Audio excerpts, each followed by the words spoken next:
কোটা সংস্কার আন্দোলনের শিক্ষার্থীদের উপর হামলা চালিয়েছেন ছাত্রলীগের নেতাকর্মীরা। হামলায় আন্দোলনকারী শিক্ষার্থীদের অনেকে মারধরের শিকার হয়েছেন। আক্রান্ত শিক্ষার্থীদের মধ্যে ছাত্রীরাও রয়েছেন।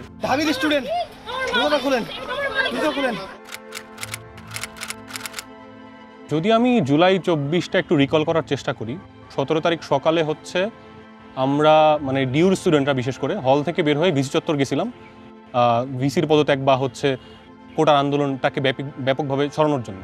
তো তখন আমরা গায়েবানা জানাজা করি এবং ওই দিনকেই পুরো ঢাকা ইউনিভার্সিটি এবং জাহাঙ্গীরনগর ইউনিভার্সিটি ক্র্যাকডাউন করা হয়।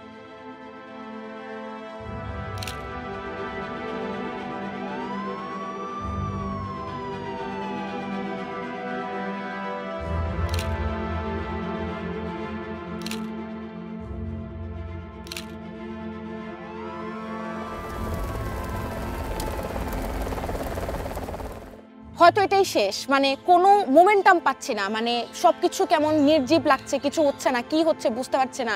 মানে এই আন্দোলনটাও হয়তো নিরাপদ সড়ক আন্দোলনের মতো এইভাবেই থামিয়ে দেওয়া হবে। তো 18 তারিখ সকালবেলা উঠে আমি ফেসবুকে ঢুকে দেখি যে all ice on BRAC university, all ice on Uttara. So পুরো ঢাকা শহর তখন প্রাইভেট ইউনিভার্সিটির ছেলে মেয়ে দখলে ছিল। 18 জুলাইতে যদি বেসরকারি স্টুডেন্টরা না নামতো আসলে কি হতো? আসলে এটা একটা ফ্যাক্ট। বেসরকারি বিশ্ববিদ্যালয় যদি না নামতো এই 5ই আগস্ট হতো না এবং স্বৈরাচার শেখ হাসিনার কোনো অবস্থাতেই সেটার পরিবর্তন হতো না এবং এই রেজিমে আগের রেজিমে থেকে যেত।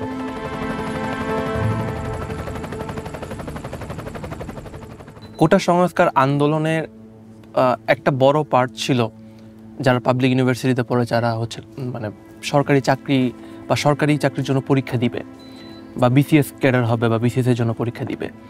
প্রাইভেট ইউনিভার্সিটিতে এই রেশিওটা খুবই কম। যখন দেখলাম বাংলাদেশে মানুষ নির্বিচারে এভাবে মারা যাচ্ছে, আমি কিভাবে একটা মানুষ হিসাবে, আমি তো মানুষ, সব কিছুর আগে পড়ে আমি তো মানুষ, আমি কেন ঘরে থাকবো? একজন মানুষ হিসেবে সে যখন বাংলাদেশে জন্মগ্রহণ করে তার কিন্তু এই দেশের প্রতি একটা দায়বদ্ধতা অটোমেটিকলি তৈরি হয়ে যায়। যখন এই আন্দোলনের সময় আমরা দেখতে পাচ্ছি যে আমার দেশে মানুষকে মারা হচ্ছে, আমার ভাইদেরকে মারা হচ্ছে, ঢাকা ইউনিভার্সিটি আমার বোনদের রক্তে রঞ্জিত করে দেওয়া হচ্ছে, এই সময় আসলে একজন প্রাইভেট ইউনিভার্সিটি স্টুডেন্ট বলেন আর যে কোনো সাধারণ মানুষ বলেন তারা কিন্তু চুপ করে বসে থাকতে পারবে না। আমরা দেশের স্বার্থে নেমেছিলাম, আমরা আসলে আমাদের ভাই, আমরা আসলে প্রাইভেট পাবলিক এইভাবে করিনি, মানুষ আমাদের ভাই, দেশের নাগরিক, তাদের জন্য আমাদের নামা লাগবে। একটা মানুষ যখন একটা সত্য জিনিস নিয়ে লড়াই করতে নামে তখন তাকে দাবিয়ে দেওয়া হচ্ছে বা দাবিয়ে দেওয়ার চেষ্টা করা হচ্ছে।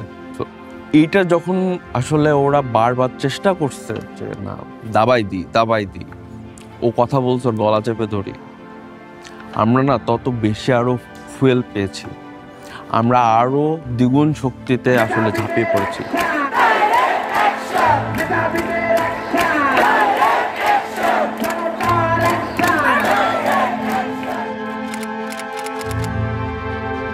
রামপুর ব্রিজেই দেখলাম যে সবকিছু বন্ধ, বাস এগুলো কোনো কিছু চলছে না। আমি হেঁটে হেঁটে ব্র্যাক পর্যন্ত যেতেই জাস্ট অনেকগুলো স্টুডেন্ট জড়ো হয়ে আছে। আমি দাঁড়ানোর সাথে সাথেই পর মনে হয় 4টা টিয়ার শেল, চারদিকে একদম থমথমে, এবং সাথে সাথে লাঠিচার্জ শুরু হয়। সামনের দিকে যারা বসেছিল সবাইকে লাঠিচার্জ করে ছত্রভঙ্গ করে দেওয়া হয়।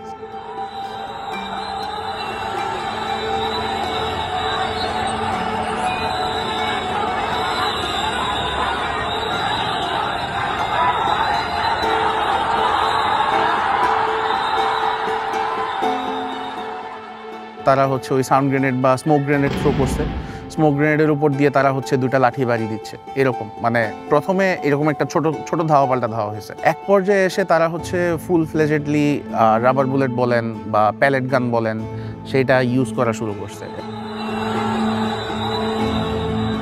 কানাডিয়ান ইউনিভার্সিটি এবং ব্র্যাক ইউনিভার্সিটি কাছাকাছি, সেদিক থেকে পুলিশের ধাওয়া পাল্টা ধাওয়া আসছে এবং তারা অগোচর অকপট এরকম ফায়ার করতে করতে আসছে। পাশে কোনো লোকজন ছিল না, লোকজন দাঁড়াতেই পারবে না, তারা ফায়ার করতেছে।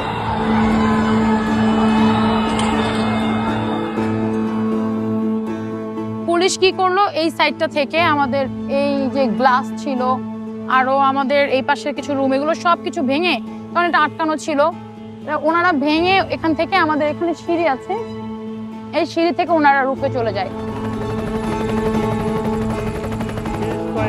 কিন্তু আহত হয়েছেন। আমি এখানে সামনে ছিলাম, গুলি মারতে কান্নাকাটি করতেছে, দৌড়াদৌড়ি করতেছে, কে কোথায় যাবে, কারণ কারো কোনো প্রস্তুতি নাই।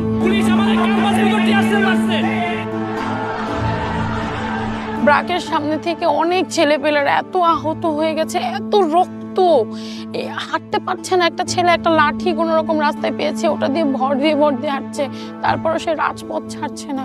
এটা যে কি আবেগ, কি অনুভূতি আমরা তখন ফিল করতে পেরেছি। এটা আমাদের বাংলাদেশ, কারণ বাংলাদেশটা যে এরকম একটা নির্মমতার শিকার হবে এটা 18 জুলাই না আসলে আসলে কেউ কখনো উপলব্ধি করতে পারতো না।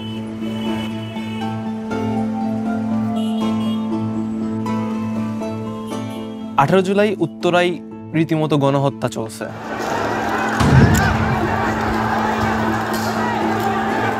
এটা ছিল আমার লাইফের সবচেয়ে ট্রমাটিক ডে, এবং আমি মৃত্যুর সামনে থেকে ফিরে আসছি বলা যায়।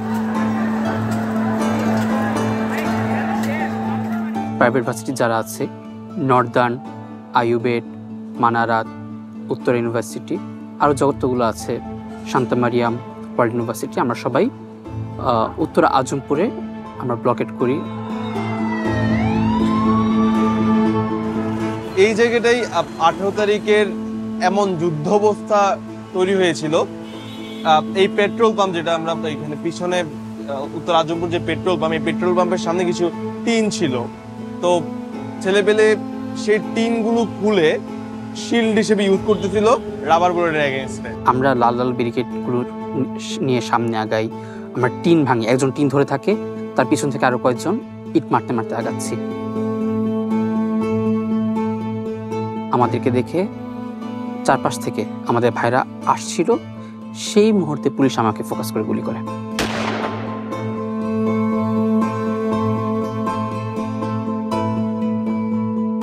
আমার কাছে মনে হচ্ছিল যে হয়তো আমার মাথায় লাগছে বা মাথার খুলি উড়ে গেছে, কারণ তখন আমি চারপাশ সব অন্ধকার দেখছিলাম। তখন মুখে হাত দিয়ে আমি বসে পড়ি, ফিল করি যে মুখ থেকে রক্ত, গরম গরম রক্ত আমার হাতে এসে লাগছে। তো তখন আমি চিল্লাইতে থাকি, স্লোগান দিতে থাকি। তখন এসে আমাকে রেস্কিউ করে, তারা ইট মারে থানায়, ইট মারতে মারতে আমাকে নিয়ে যায়। ফার্স্ট আমি কিছুক্ষণ হাঁটছিলাম, তারা আমাকে হেঁটে হেঁটে নিয়ে যাচ্ছিল। আমি বললাম যে ভাই আমি পারতেছি না, আমার পুরো হাতটা মনে হচ্ছে যে হাত ভেঙে গেছে। তখন তারা আমাকে কোলে নেয়। ওই সময় হচ্ছে আমি ভিক্টোরি সাইনটা দেখে।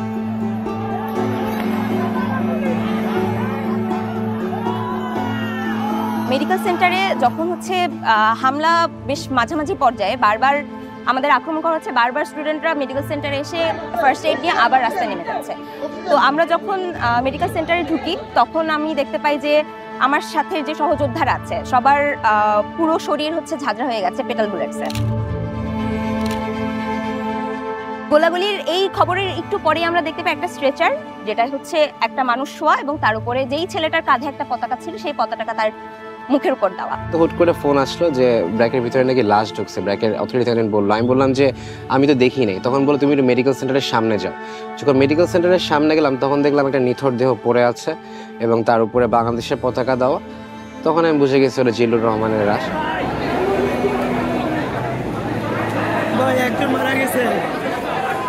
সবাই কান্নাকাটি ওই মুহূর্তটাতে, মানে সবার তো একেবারে সমবয়সী ছেলে মেয়ে ওইখানে।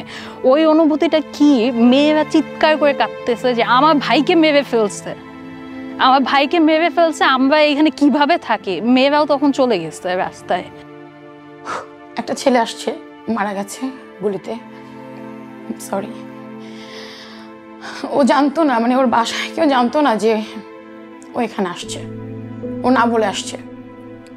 এবং ও না বলে আসছে, ওর বাসায় জানতো না যে তার ছেলে মারা গেছে, কারণ তার ফোন থেকে না কল করা হয়েছিল। আমাদের ভার্সিটির সামনে একটা ছেলে না, দুইটা ছেলে মারা গেছে, অনেকে আহত হয়েছে, নিহত হয়েছিল দুজনের একজন আমাদের ভার্সিটির মধ্যে ফায়ার করে তাকে হত্যা করা হয়েছিল, আর একটা ছেলেকে জাস্ট মাথায় গুলিটা লেগেছে এবং তার মগজগুলো, রক্তগুলো একসাথে গলে পড়েছে, সেই স্পটে মারা গেছে এবং তাকে হাতে হাতে সবাই ধরেও নিয়ে গিয়েছিল। তার বাসায় কেউ জানতো না যে তার ছেলে এই আন্দোলনে এসেছে এবং তার ছেলে মারা গেছে। সে বাসা থেকে বলেই আসে না। আমাদের ছেলে মেয়েরাই এইখানে, এইখানে এরাই আন্দোলন করতেছে, এই মানুষগুলোর উপরেই বুলেট চালাচ্ছে, মানে এদের জানের কি কোনো দাম নাই? শুধু ব্র্যাকের স্টুডেন্টই ছিল হাজার হাজার, ইস্ট ওয়েস্টের স্টুডেন্ট, ক্যানাডিয়ানের স্টুডেন্ট, ওই দিকে হচ্ছে বাড্ডার দিকের এত স্টুডেন্ট, প্রতি মুহূর্তেই হচ্ছে মানে স্টুডেন্ট আসছে, তারা হচ্ছে বুলেট বের করছে, ব্যান্ডেজ করে নিয়ে যাচ্ছে, আবার আন্দোলনে চলে যাচ্ছে। ভাইয়ারাও এক একজন মানে বুলেট নিয়ে হাসতেছে, বডির বিভিন্ন জায়গায় বুলেট, রক্ত বের হচ্ছে, আমরা সূচের মতো জিনিস দিয়ে, তারপর বিভিন্ন জিনিস দিয়ে হচ্ছে বুলেটগুলো বের করে দিচ্ছিলাম, ভায়োডিন দিয়ে, আবার হচ্ছে কটন দিয়ে রেখে দিচ্ছিলাম, তারা সেই অবস্থায় আবার চলে যাচ্ছে, কেউ ঘুরে যাচ্ছে পায়ে ওই বুলেট নিয়ে।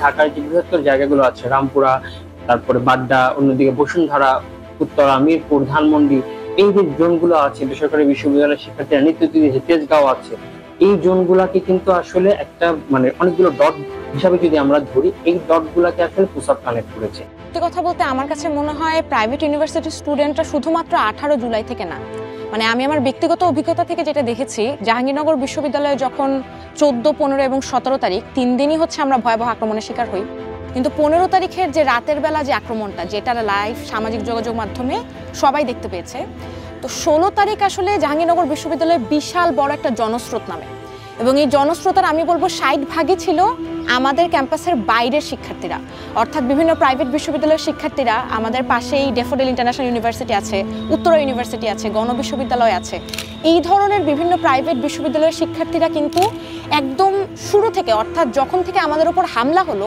তখন থেকেই তারা আমাদের পাশে একদম সশরীরে, অনলাইনে সমর্থন তো আছে কিন্তু একদম সশরীরে তারা আমাদের সাথে এসে দাঁড়িয়েছিলেন। জাহাঙ্গীরনগর ইউনিভার্সিটি বলতেছিল যে ওদের সবকিছু বন্ধ করে দিয়েছে, লাইট বন্ধ করে দিয়েছে, ছাত্রলীগ পুলিশ অত্যাচার করতেছে, গুলি চালাচ্ছে, কেউ বের হতে পারতেছে না। তখন আমাদের এই ড্যাফোডিল ইন্টারন্যাশনাল ইউনিভার্সিটি থেকে আমরা প্রায় অনেক স্টুডেন্ট, প্রায় কয়েক হাজার স্টুডেন্ট তাদের ওখানে যায়, এখান থেকে কিন্তু অনেক দূরে ড্যাফোডিল, সেখানে যাই তাদেরকে উদ্ধার করার জন্য। এটা আমাকে অনেক আন্দোলন কেন্দ্রিক অনেক স্পেস যোগায় যে হ্যাঁ আমরা হয়তো বা কিছু না করতে হলে এটা করছি, অন্তত আমাদের এক পাবলিকান ভাইদের সহযোগিতা করছে। একটা ছেলের হাতের এখানে গুলি লাগছিল, ওই ওই ওই ছাত্রলীগের ছেলেপেলেদেরই গুলিতে, ওর এখানকার হাড়টা ফেটে বাইরে বের হয়ে আসে। ডাক্তার হচ্ছে দূর থেকে মানে ওর যে এখানে মাসলে যে ইনজেক্ট করবে অ্যানেস্থেসিয়া, এটা দেওয়ার একটু ওয়ে ছিল না, মানে মাসলটা খুলে মানে ঝুলে আছে এখানে, আর সাদা হাড়টা বের হয়েছে, হাড়টা ফেটে গেছে। মহিলা যে ডাক্তার ছিল উনি কাঁদতেছে আর দূর থেকে এইভাবে স্প্রে করতেছে অ্যানেস্থেসিয়াটা, এরকম একটা অবস্থা। তো আমি ওনাকে নিয়ে গেলাম যে ম্যাম এই কিছু করা যায় কিনা, কিছু একটা দেন, বেঁধে দিই অন্তত। বুলেট তো আর বের করার ওয়ে নাই ওই সময়। তো ওই মহিলা ডাক্তার উনি আমাকে একটা গজ দিয়ে বললো যে বাবা তুমি হচ্ছে প্রেস করে ধরে রাখো, অনেক বেশি চাপ দিবা। আমি চাপ দিতে গেছি যে ব্যথা দেখি চিল্লাচ্ছিল যে ব্যথা পাচ্ছে, তো বলছে তুমি যত বেশি ব্যথা পাক সমস্যা না, তুমি চেপে ধরে রাখো। তো আমার এই যে আঙ্গুলের এই 3টা ফাঁক দিয়ে হচ্ছে গরম গরম রক্ত চুয়ে পড়তেছিল, মানে দেখতেছিলাম যে ব্লিডিং হচ্ছে, মানে আমি একটু জোরে প্রেস করলে দেখি যে আরও ব্লিডিং হচ্ছে, ওয়ে ছিল না, ব্লিডিং বন্ধ করার ওয়ে নাই, হাত দিয়ে রক্ত বের হচ্ছে। একটু পরে দেখি যে কথা বলতেছে না, আমি হচ্ছে ওর হচ্ছে মুখে এভাবে ধরে মারতেছিলাম যে এই তোমার নাম কি, কথা বলো, চোখ খোলো, no response, he was dead. ওই একই দিনে 5 থেকে 6 জনকে আমরা রাস্তায় সরায় রাখছি, ডেড বডি।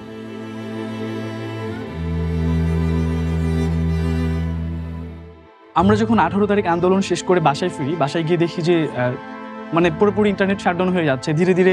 তখন হচ্ছে মোবাইল কানেকশনও মানে ডাটা কানেকশনও চলে যাচ্ছে, এবং বাসায় যে ওয়াইফাই লাইন ছিল সেটাও চলে যাচ্ছে। একটা বড় ব্যাপার হচ্ছে আপনি দেখবেন কিনা প্রাইভেট ইউনিভার্সিটির ছেলেরা কখনোই মানে কি বলবো যে ডিসকানেক্টেড ছিল না।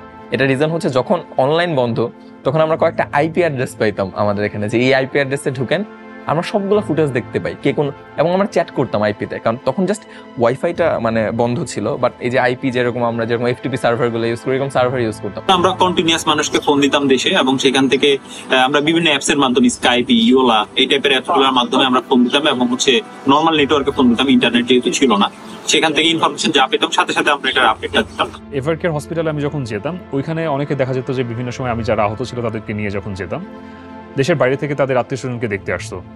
এদের সাথে একটু সম্পর্ক স্থাপন করে এদের কাছে একটা পেন ড্রাইভ দিয়ে আমি আমার যত ভিডিও করা ছিল সবগুলো আমি দিয়ে দিতাম। এই কাজটা আমি করতাম সবসময়। আমি 5 জনকে ফোন দিচ্ছি এবং এই 5 জনকে ব্রিফ করছি যে আপনি আরও 5 জনকে ব্রিফ করবেন। মানে এইভাবে আসলে একটা ইন্টার কানেকশনের মাধ্যমে আমরা সবগুলো ডিপার্টমেন্ট সবগুলো যারা আছে আর কি সবাইকে কানেক্ট করেছিলাম। তো এরপরে আমরা হচ্ছে মানে ট্রাই করতেছি বিভিন্ন ইউনিভার্সিটির গ্রুপগুলোতে খুঁজতেছি যে এই গ্রুপগুলোতে কারা বেশি পোস্ট দিচ্ছে, এদের সাথে যদি আমরা কানেক্ট করতে পারি তাহলে হচ্ছে ওই ইউনিভার্সিটি থেকে আমাদের সাথে পাবো। এবং গ্রুপগুলোর মজা হচ্ছে কিছু সাংকেতিক নাম দিতাম, যে খেলার মাঠ, ময়দান, এই টাইপের লেখা দিতাম, যাতে করে আমরা জানতাম পুলিশ তখন চেক করতে পারে এবং চেক করে যাতে কোনো কিছু না পায় ওরকম ভাবে। সো ওই গ্রুপগুলোর মাধ্যমে সবসময় তথ্য জানিয়ে দিতাম। সো এটা কিন্তু অনেক বড় জিনিস, গোটা ওয়ার্ল্ডে আমি জানি না, বাট এই যে জুলাই অভ্যুত্থানে প্রাইভেটের যদি কোনো স্টেক দেওয়া লাগে এই জায়গাটাতে এইটা এইভাবে তুলে আনা লাগবে যে আইপি অ্যাড্রেসের মাধ্যমে সব বন্ধ, বাট আমরা কমিউনিকেটেড আছি, আমরা জানি যে নাহিদ কি বলছে, আমরা জানি যে আসিফ কি বলছে, ওরা আসলে কোথায় আছে বা আমাদের কি স্টেপ নেওয়া লাগবে। কমিউনিকেটেড কিন্তু আমরা সবসময়ের জন্য রয়ে গেছি।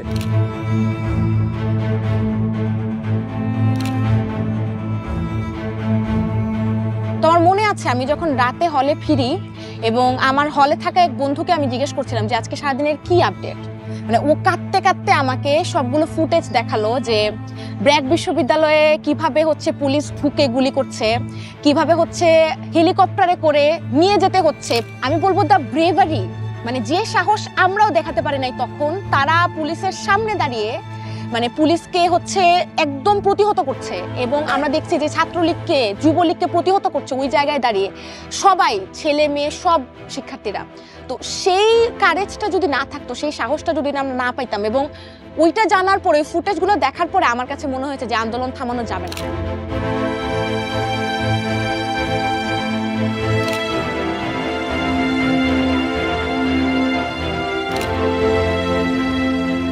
আপনি যদি বলেন আমার তো কোনো স্বার্থ ছিল না, আমাকে কেউ টাকা পয়সা দেয়নি, আমি অট্টালিকা করব না, আমার বাবা মা আমাকে পড়িয়েছে তাদের কষ্ট অর্জিত টাকা দিয়ে, আমি খেয়েছি, পড়েছি, ঘুমাইছি, আড্ডা দিয়েছি, এর বাহিরে তো আমার আর কোনো কাজ ছিল না। পুরোটাই হচ্ছে একদম গ্রাসরুট লেভেলের আন্দোলন, সবাই নিজের জায়গা থেকে নিজের তাগিদে নিয়ে এসেছে। কোনো ব্যক্তির ডাকে বা কোনো নেতার ডাকে বা কারো ব্যক্তির স্বার্থ এখানে আসলে ছিল না যখন আমরা আন্দোলনে নেমেছি। ইন্ডিভিজুয়ালি প্রত্যেকটা মানুষ, প্রত্যেকটা বিশ্ববিদ্যালয়ের শিক্ষার্থী, প্রত্যেকটা শিক্ষক এবং দেশের সাধারণ প্রত্যেকটা মানুষ আসলে অনুভব করেছে যে না আসলে যে বিগত 15 বছর ধরে স্বৈরাচারের দমন পীড়নের ভিতরে আমরা আসলে সময় অতিবাহিত করেছি, আমাদের আসলে একটা শক্ত জবাব দেওয়ার সময় এসেছে। তো এই অনুধাবনটাই আসলে আমাদেরকে এই আন্দোলনে নিজেদেরকে সম্পৃক্ত করার ব্যাপারে মোটিভেট করেছে। যখন আমরা জানি আমরা সবাই ফুল ফোর্সে নেমে আসলে আমরা একটা সাকসেস পাবো, সেই জন্যই লাস্ট সুযোগটা ছিল প্রাইভেট স্টুডেন্টদের জন্য। আমরা প্রাইভেট স্টুডেন্টরা শেষ সময় পর্যন্ত নামি এবং আলহামদুলিল্লাহ আমরা আসলে 5ই আগস্টের সেই বিজয়টা, কাঙ্ক্ষিত বিজয়টা আসলে অর্জন করি। পুরো জুলাই মুভমেন্টে আমি দেখেছি যে আমাদের ভার্সিটির মেয়েদের উপস্থিতি খুবই লক্ষণীয় পর্যায়ে ছিল, যে ওভাবে আলাদা করা যাচ্ছিল না যে ছেলে বেশি বা মেয়ে বেশি, খুবই সমান তালে তারা এসেছিল। একটা জিনিস থাকে যে এইসব মারামারি কাটাকাটির ভিতরে সাধারণত ছেলেরা যাবে, মেয়েরা এইসব জায়গায় কেন যাবে, এই ব্যারিয়ারগুলো কাটিয়ে উঠেও অনেকে বাসায় অনেক ঝামেলা করেও এই আন্দোলনে এসেছে। One of the main masses of the people who delivered July or August, the private university students, শুধু প্রাইভেট ইউনিভার্সিটি স্টুডেন্ট না, ওয়ার্কিং ক্লাস মানুষ, মাদ্রাসা স্টুডেন্ট, তাদের কিন্তু ওইভাবে স্টেক হওয়ার কোনো চ্যানেল নাই। প্রাইভেটের স্টুডেন্টরা, স্পেসিফিক্যালি প্রাইভেটের স্টুডেন্টরাও যাতে দেশ গঠনে একদম প্রত্যক্ষভাবে ভূমিকা রাখতে পারে এরকম কোনো ধরনের একটা এক্সেস তৈরি করে না। সেটা রাজনীতিতেও হতে পারে, সেটা আসলে পাবলিক সেক্টরগুলোতেও হতে পারে, প্রাইভেট সেক্টরগুলোতেও হতে পারে। প্রাইভেট হোক, একজন বিহারি হোক বা একজন মাদ্রাসার শিক্ষার্থী হোক, পাবলিকের হোক, একজন রিক্সাওয়ালা হোক, যেই হোক, এই আন্দোলনে যেই আহত হয়েছে, যেই শহীদ হয়েছে, তাদের সকলকে প্রপার মর্যাদা দেওয়া উচিত। পরবর্তীতে যদি যে কোনো গভর্নমেন্ট, যে গভর্নমেন্টে আসুক না কেন, যারা হচ্ছে জনগণের ম্যান্ডেট নিয়ে নির্বাচিত সরকার হবে, তারা যেন কখনো জনগণের গায়ে যেন হাত না তুলে। ঢাকা শহরের প্রত্যেকটা দেয়ালে যে গ্রাফিতি হয়েছে সেখানেই সবাই বলে দিছে যে তারা আসলে কেমন দেশ চায়, যেখানে বৈষম্য থাকবে না, যেখানে হচ্ছে আমরা যেই মনে করেন সিস্টেম্যাটিক অপারেশন দেখে আসি সেটা থাকবে না। নতুন বাংলাদেশকে তারা যাতে মানে স্বাগত জানাইতে পারে, ওই বাংলাদেশ যাতে আসে, ওই সিওরিটিটা যদি আমি কখনো পাই, আজকে একবার না, যদি 10 বার জুলাই আসে আমি 10 বার জুলাই ছাড়তে পারি। আমাদের যারাই মাঠে ছিল সবারই ভাষ্য ছিল যে যত কিছুই হোক আমরা মাঠ ছাড়বো না, এবং যারাই আহত হয়েছে, যারাই গুলি খাইছে, ভাই আমি মরে গেলে মরে যাই, কিন্তু আপনারা এই খুনি হাসিনার পতন করে তারপরে মাঠ ছেড়ে যাবেন। আম্মুকে ভালো করে না বলে আমি চলে আসছি। জাস্ট আসার সময় আমার ছোট বোনকে বলে আসছি যে আম্মুকে দেখে রাখিস, আর আমার যদি লাশ আসে এই লাশ আমাকে কত না পর্যন্ত এই লাশ যেন দাফন না করে।